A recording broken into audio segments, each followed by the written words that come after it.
तो हम बताएंगे आज कारखाना अधिनियम 1948।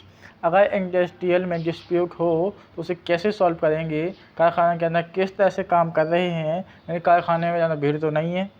जब एक्ट नहीं था तब घंटे निर्धारित नहीं थी और काम निर्धारित नहीं था। यह बहुत प्राचीन काल से चला आ रहा है।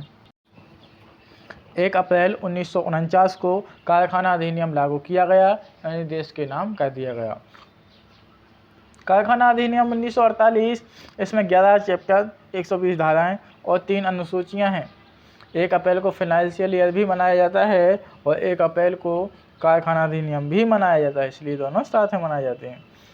तो ऐसे बताएंगे कि मजदूरों को नेचुरल लाइफ मिल रही है, उनके स्वास्थ्य को लेकर खिलवाड़ तो नहीं हो रहा है। नियोजक की यह जिम्मेदारी है कि उनके स्वास्थ्य पर ध्यान दें। ये एक्ट वहाँ पर बताएं। सेफ्टी को लेकर क्या इंतजाम है, कल्याण को लेकर क्या व्यवस्थाएं हैं, उनके भविष्य को लेकर क्या व्यवस्थाएं हैं। अधिनियम की धारा 2(3) में परिभाषा में बताया गया है कि जिस कारखाने में 10 से ज़्यादा वर्कर काम कर रहे हैं और वहाँ पर मशीन भी काम कर रही है, तो इस एक्ट में कारखाने के अंतर्गत वो उद्योग आएगा। अगर मशीन नहीं लगी है, अगर मशीन से काम नहीं हो रहा है, तो 20 यानी 20 वर्कर माना जाएगा कि काम कर रहे हैं। पिछले 12 महीने की संख्या देखी जाएगी और ये उद्योग कारखाना में कन्वर्ट हो जाएगा। ठीक। तो कारखाना अधिनियम 1948 जो 1 अप्रैल 1949 को देश के नाम कर दिया गया था, तो इसमें 3 प्रोविज़न रखे हैं। हेल्थ को लेकर क्या प्रोविज़न होना चाहिए, वेलफेयर को लेकर क्या प्रोविज़न होना चाहिए और कल्याण को लेकर क्या प्रोविज़न होना चाहिए। तो पहले बता दूं आपको हेल्थ को लेकर कि क्या प्रोविज़न होना चाहिए। तो जो हेल्थ को लेकर प्रोविज़न है वो फैक्ट्री एक्ट 1948 के अंडर सेक्शन 11 से 20 तक हैं, यानी 11 से 20 तक हैं। स्वस्थ शरीर में स्वस्थ मन निवास करता है। अगर आपका शरीर स्वस्थ है तो आपका मन भी स्वस्थ रहेगा और आपका हर काम में मन लगेगा। कहते हैं ना, मन लगा के पढ़ो। या आपके शरीर में बुखार या अन्य समस्या है आपके शरीर में, तब मन भी काम नहीं करेगा और वो काम भी नहीं होगा। कारखाना अधिनियम 1948 का सेक्शन 11 कहता है क्लीननेस, स्वच्छता को लेकर विशेष प्रावधान होना चाहिए, कारखाने के अंदर होने चाहिए, स्वच्छता का ध्यान रखना चाहिए। क्योंकि स्वच्छता में क्या होना चाहिए, जैसे काम के कमरे, फर्श, सीढ़ियाँ, रास्ते एकदम साफ होना चाहिए। ये तो प्रतिदिन करना चाहिए, लेकिन हफ्ते में एक बार कीटाणुनाशक से भी साफ करना चाहिए। फर्श, सीढ़ियाँ वगैरह हैं, वहाँ पर पानी निकासी की प्रॉपर व्यवस्था होनी चाहिए। अंदर की सभी दीवारें, खिड़कियाँ एकदम रंग रोगन बार्निश होना चाहिए। कम से कम 5 वर्ष में एक बार दीवारों पर रंग होना चाहिए और खिड़कियों पर वार्निश होना चाहिए। एक रजिस्टर रखा जाएगा, कब किस चीज़ से सफाई हुई है वो उसमें लिखा जाएगा।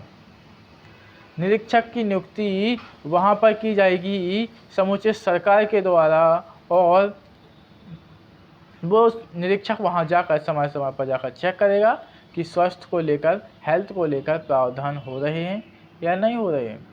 रजिस्टर चेक करेगा सफाई किससे हो रही है, कब हुई थी और कब होनी है।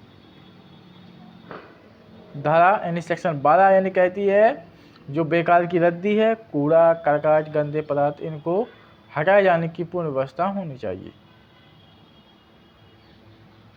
सेक्शन 13 कहती है वायु संचालन एवं तापमान, वेंटिलेशन एंड टेम्परेचर, वहाँ पर वेंटिलेटर लगे हों वहाँ पर, जिससे कि गर्म हवा है वो सीधे ऊपर जाती है। यदि वेंटिलेटर सही है तो हवा कमरे से बाहर निकल जाती है। जहाँ पर काम चल रहा है, वर्कर काम कर रहे हो, वहाँ पर प्रॉपर वेंटिलेशन की व्यवस्था होनी चाहिए। जिससे कि मशीनें चलती हैं और हीट होगी। तब यदि वेंटिलेशन अच्छा है, टेम्परेचर मेंटेन करने की व्यवस्था है और वेंटिलेटर और रेगी टेम्परेचर मेंटेन कर देते हैं, और वेंटिलेशन अच्छा नहीं है तो रूम हीट करेगा और वहाँ लोग बीमार पड़ सकते हैं। उनके स्वास्थ्य पर इसका गहरा असर पड़ेगा, उनके हेल्थ पर इसका गहरा असर पड़ेगा। सेक्शन 14 कहती है डस्ट एंड फ्यूल, धूल और धुआं। धूल आएगी, साफ करने की व्यवस्था होनी चाहिए। मशीनें चल रही हैं तो धूल भी आएगी और धुआं भी आएगा। उनको प्रॉपर तरीके से सफाई करने की व्यवस्था वहाँ पर प्रतिदिन होनी चाहिए। सबसे पहले वहाँ पर डस्ट और फ्यूल साफ होना चाहिए, उसके बाद वहाँ पर काम होना चाहिए। सेक्शन 15 कहती है आर्टिफिशियल टेम्परेचर, कृत्रिम तापमान। अगर टेम्परेचर मेंटेन नहीं हो पा रहा है, मशीनें ऑटोमेटिक होती हैं तो उनको वो टेम्परेचर नहीं मिलेगा तो वे बंद हो जाएंगी। अगर वहाँ पर ऐसी मशीनें लगी हुई हैं जिनको निर्धारित टेम्परेचर पर काम करना पड़ता है, इसी प्रकार हम भी एक निश्चित टेम्परेचर पर काम करते हैं। यदि टेम्परेचर बढ़ जाता है तो हम बीमार पड़ जाते हैं। ऐसी स्थिति में टेम्परेचर मेंटेन होना चाहिए।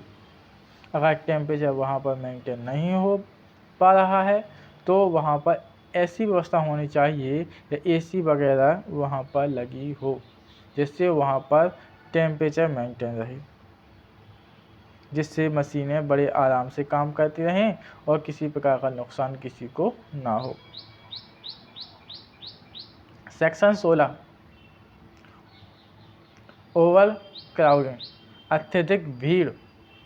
जितनी ज़रूरत उतनी भीड़ होनी चाहिए, यानी एक कमरे में 5 मजदूर काम कर सकते हैं, मशीनों के पास में हों तो वहाँ पर 5 से 10 मजदूर वहाँ पर नहीं होना चाहिए। अत्यधिक भीड़ से वहाँ पर बचना है। जहाँ पर भीड़ होगी वहाँ पर दिक्कत हो सकती है और इसका स्वास्थ्य पर भी असर हो सकता है। भीड़ भाड़ से बचना चाहिए एवं बीमारी की जड़ तो भीड़ ही होती है। सेक्शन 17 कहती है लाइटिंग यानी प्रकाश। जहाँ पर काम हो रहा है वहाँ पर प्रकाश की व्यवस्था होना चाहिए, चाहे वो आर्टिफिशियल हो या नेचुरल हो। यदि नेचुरल लाइट नहीं आ रही है या नहीं आ पा रही है तो आर्टिफिशियल की व्यवस्था कर सकते हो, लेकिन लाइट इतनी होनी चाहिए कि काम करने में दिक्कत ना हो। लेकिन ज़्यादा रोशनी भी आदमी को अंधा कर देती है। कारखाना अधिनियम 1948 ये सेंट्रल एक्ट है, यानी संपत्ति सूची के विषय हैं। जो भी संपत्ति सूची के विषय होते हैं उनमें राज्य अपने हिसाब से संशोधन कर सकती है। CRPC, IPC, CPC ये भी संपत्ति सूची के विषय होते हैं। सेंटर बना देता है, राज्य अपनी परिस्थितियों के हिसाब से, हर राज्य की परिस्थितियां एक जैसी नहीं होती हैं, इसलिए जो भी नियम बनाए जाते हैं वो भी एक्ट बनाए जाते हैं वो पूरे देश पर एक समान रूप से लागू नहीं होते। राज्य इसमें अपने हिसाब से संशोधन करता रहता है या कर सकता है। जैसे CRPC में कृत्रिम जमानत का मध्य प्रदेश में प्रावधान है, लेकिन कृत्रिम जमानत नहीं है, एंटीसिपेटरी बेल है, उसका इंग्लिश वर्ड है। जैसे एंटीसिपेटरी बेल का मध्य प्रदेश में प्रावधान है, लेकिन उत्तर प्रदेश में एंटीसिपेटरी बेल का प्रावधान नहीं है। तो अपने राज्य अपने हिसाब से वहाँ पर कर सकते हैं।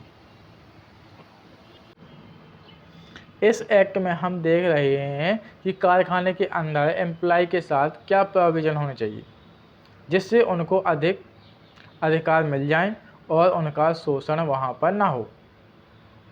इसमें मुख्य रूप से 3 प्रावधान की बात बताई गई थी, मैंने बताई थी।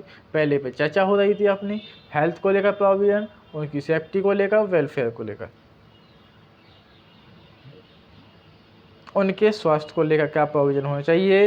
ये प्रोविज़न नियोजक पूरे नहीं करता है। अगर वो कारखाना अधिनियम के अकॉर्डिंग कारखाने को कारखाने के ऊपर परिभाषित हो चुका है, तो ऐसी स्थिति में ये सब प्रोविजन उस कारखाने के ऊपर लागू हो जाएंगे। यदि वो नहीं कर पा रहा है कारखाने वाला, तो एक निरीक्षक की नियुक्ति करवाई जाएगी और समूचे सरकार के द्वारा जो निरीक्षक होते हैं वे मोस्टली वह ज़िले का डीएम होता है। अगर इंडस्ट्रियल एरिया है तो अलग से नियुक्ति करना ज़रूरी है, अगर इंडस्ट्रियल एरिया नहीं है तो डीएम के पास ये पावर होती है।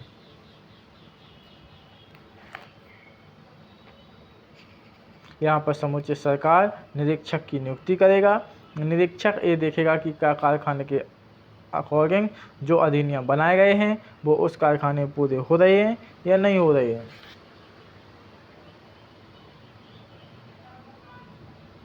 तो सेक्शन 18 बोलती है ड्रिंकिंग वाटर, ये भी बहुत महत्वपूर्ण कड़ी है। और अगर स्वच्छ पेयजल नहीं है, सभी बीमारियों की जड़ जल ही होता है। अगर वह दूषित है तो निश्चित रूप से शरीर अस्त व्यस्त हो जाता है। तब पानी स्वच्छ मिलना चाहिए, पेयजल की पूरी व्यवस्था होनी चाहिए, ड्रिंकिंग वाटर वहाँ पर लिखा होना चाहिए, पेयजल लिखना चाहिए, और जिससे ये संदेह ना हो कि ये ड्रिंकिंग वाटर है या हैंड वॉश वाटर है। पानी की व्यवस्था टॉयलेट से कम 20 फीट दूर होनी चाहिए, जिससे किसी भी प्रकार के कीटाणु वहाँ पर ना पहुँच सकें। एक जगह होना चाहिए जहाँ पर एम्प्लॉय वहाँ पर पहुँच सकें। एक जगह ना हो कि इस जगह ना हो जहाँ पर उन्हें आने जाने में दिक्कत हो। थूकदान, पीकदान, टॉयलेट्स इन सब से दूर होना चाहिए। ड्रिंकिंग वाटर अलग अलग व्यवस्था होनी चाहिए। ड्रिंकिंग वाटर की अलग अलग व्यवस्था कैसी हो कि हैंड वॉश के लिए अलग होना चाहिए और ड्रिंकिंग के लिए अलग होना चाहिए। जहाँ पर 250 से अधिक वर्कर काम कर रहे हैं वहाँ पर एक वाटर कूलर लगाना अनिवार्य है, जिससे गर्मियों के दिनों में उन्हें ठंडा पानी मिल सके। ड्रिंकिंग वाटर से जो पानी वहाँ पर गिर रहा है उसकी वहाँ पर निकासी की पूरी व्यवस्था होनी चाहिए। इसका सीधा संबंध स्वास्थ्य से है। सेक्शन 19 कहती है टॉयलेट्स की प्रॉपर व्यवस्था हो, महिला और पुरुषों के लिए अलग अलग व्यवस्था हो। वहाँ पर पहुँचने यानी सुलभ व्यवस्था हो, वहाँ पर प्रॉपर तरीके से साफ़ सफाई हो, तौलिया वगैरह रखा हो। स्टेट गवर्नमेंट उस कारखाने में संख्या के आधार पर निर्धारित कर सकेगी कि कितने टॉयलेट होने चाहिए। टॉयलेट के गेट ऐसी जगह खोलते हों कोई कक्ष या गैलरी ना हो, जिससे महिलाओं को कोई दिक्कत ना हो कि सामने कमरा है, चीनी मिट्टी के टॉयलेट्स वहाँ पर लगे हों। प्रतिदिन कीटाणुनाशक से सफाई हो, हफ्ते में एक बार टॉयलेट की दीवारें कीटाणुनाशी से साफ हों। अगर नियोजक इसमें लापरवाही करता है तो ये दंडनीय है। ठीक। और जगह जगह पर पीकदान, थूकदान रखे होना चाहिए।